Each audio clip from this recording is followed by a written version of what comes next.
In recent recordings, we've been talking about the value of children specifically and how God sees children in the family. And in the last 3 weeks in particular, we have focused in on child sacrifice, that ancient abomination of laying a child on the altar of sacrifice in the worship of some god or religion. In most cases, it is a false god. It is a false religion, since our God did not command us to worship him by sacrificing children on the altar to him. So today we really come to the linchpin, the turning point question of why have we been talking about child sacrifice these past several weeks, other than to come to the supreme question of, is abortion the same thing really as child sacrifice? Can abortion and child sacrifice be directly correlated? And the answer is yes. Both involve parents intentionally laying a child on the sacrificial altar. Both involve cutting or burning with saline solutions or chemicals rather than by fire in modern day abortion child sacrifice. Both involve being willing to allow the child to suffer in order to attain something that essentially we worship. We worship our college degree.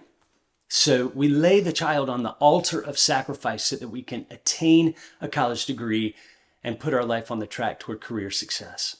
We worship our money. You say, I didn't kill this child because I worship something else. I killed this child because I just didn't have enough money to feed it. So the question is, could we have trusted God to provide in our hour of need when we don't have what looks to us like enough to provide?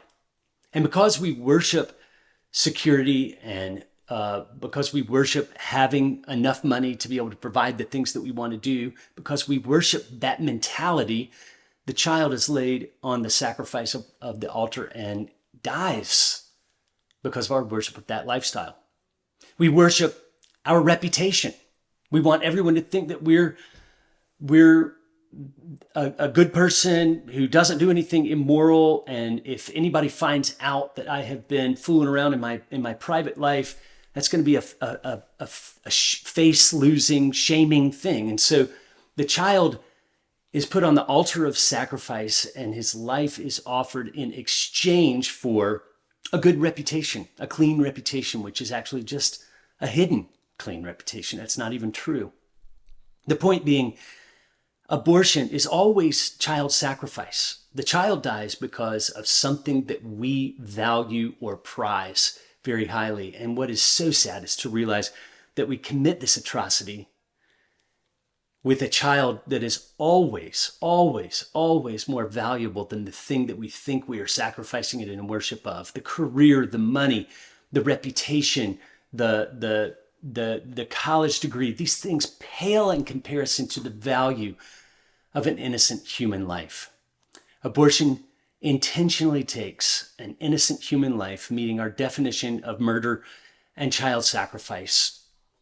The good news is the gospel reaches even into these dark places of our past. It reaches into these dark places even in my past, where I allowed a girlfriend of my past to be able to seek out an abortion without any resistance from me.